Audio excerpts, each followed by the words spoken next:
Astrology क्या होती है? एस्ट्रोलॉजी के बारे में बहुत सारी दुनिया सर्च करती है, लेकिन बहुत सारे लोगों को एस्ट्रोलॉजी की असलियत के बारे में नहीं पता। तो उस असलियत के बारे में आप सबको रूबरू कराने के लिए ही ये मैंने वीडियो बनाया है कि हमें एस्ट्रोलॉजी की हेल्प कैसे मिल सकती है, एस्ट्रोलॉजी से हम फ़ायदा कैसे ले सकते हैं और किस किस तरह से हमें एस्ट्रोलॉजी से फ़ायदा लेना चाहिए। रीज़न इज़ कि एस्ट्रोलॉजी एक बहुत ही डीप और वास्ट सब्जेक्ट है।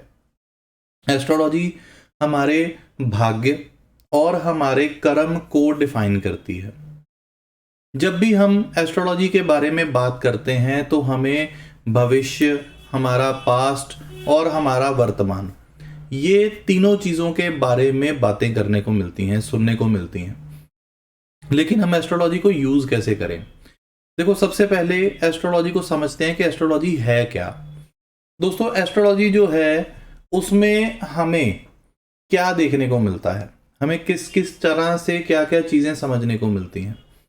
हमें ग्रहों, नक्षत्रों, राशियों, कुंडली के 12 भावों, इन सब चीज़ों के ज़रिए हमें हमारे पास्ट, हमारे प्रेजेंट और हमारे फ्यूचर का पता चलता है कि इंसान के पास्ट में क्या हुआ, प्रेजेंट में क्या हुआ और फ्यूचर में क्या होगा। तो जब हम एस्ट्रोलॉजी के बारे में पूछते हैं किसी को, तो वो हमसे कई चीज़ें पूछते हैं कि क्या आपके साथ पास्ट में ये इवेंट्स हो चुके हैं, प्रेजेंट में ये हो रहा है और फ्यूचर में ये हो सकता है। तो एस्ट्रोलॉजी जो है वो हमारे लिए एक गाइड का काम करती है। गाइड का काम कैसे करती है कि हमारा जो पास्ट बीता उसके बारे में जब किसी भी एस्ट्रोलॉजर ने पूछा, तो वो आपकी कुंडली की एक तरह की डायग्नोसिस है। आपका जैसे ब्लड टेस्ट होता है तो हम देखते हैं कि ब्लड में क्या इन्फेक्शंस हैं, कहाँ पर हैं। वैसे ही पास्ट इवेंट्स के साथ हम अपनी कुंडली की रेक्टिफिकेशन करते हैं कि हमारे कौन से प्लैनेट ने किस समय पर अपने अपने समय पर क्या क्या इवेंट्स दिखाए।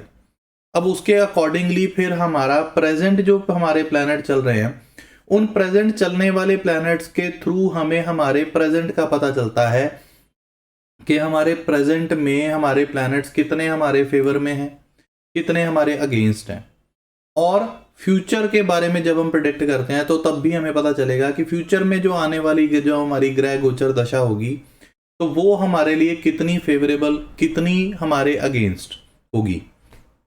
और जैसे कि हर एक प्लैनेट अलग अलग तरीके से अलग अलग चीज़ों पर असर दिखाते हैं, हर एक प्लैनेट के अंदर आने वाली अलग अलग एट्रीब्यूट्स जो हैं वो हमारी लाइफ के लिए कैसे होने वाले हैं, उनके बारे में फ्यूचर प्रेडिक्शंस पता चलती हैं। तो फिर हम एस्ट्रोलॉजी को यूज़ कैसे करें? मान लीजिए कि अगर हम किसी एक जॉब कर रहे हैं, हम एक पर्टिकुलर फील्ड में हैं, तो उस मान लीजिए कोई कपड़े का ही व्यापारी है, तो कपड़े जो हैं वो शुक्र के अधीन आते हैं। तो आने वाले टाइम में उसका शुक्र कितना अच्छा होने वाला है, कितना खराब होने वाला है, उसके अकॉर्डिंगली वो बंदा अगर अपने कारोबार को मैनेज करेगा तो उसको अपने कपड़े के व्यापार में ही बेनिफिट्स मिलने शुरू हो जाएंगे।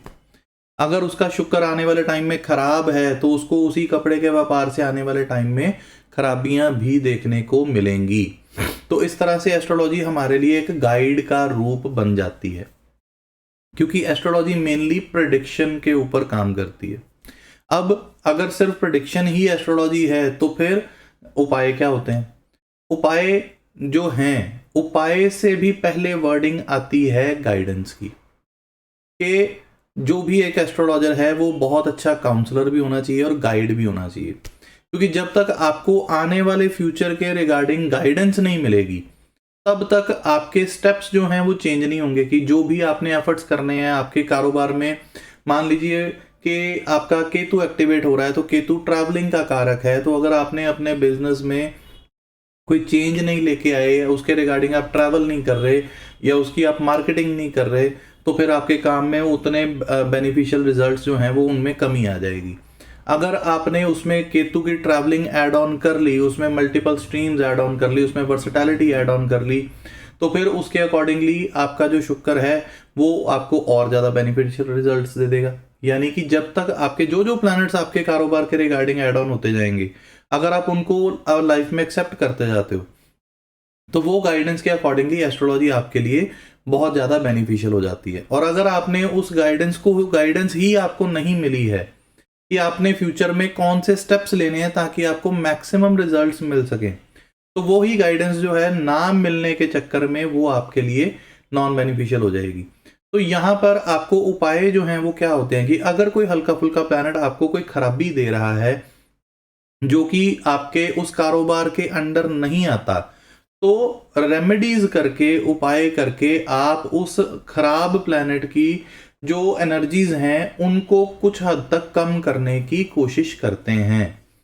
तो यही उपाय होते हैं। इसलिए एस्ट्रोलॉजी को आप कोई जादू मंत्र, तंत्र मंत्र, टूना टोटका ना समझें। एस्ट्रोलॉजी आप एक गाइडेंस के तौर पर उसको यूज करें कि आपको कब, किस समय, कैसा स्टेप लेना चाहिए। जैसे कि मैं बार बार कहता हूं, how to do, when to do and what to do. तो ये है एस्ट्रोलॉजी। इसके बारे में आप उसको ध्यान से सोचिएगा, फिर बात करेंगे। Thank you very much.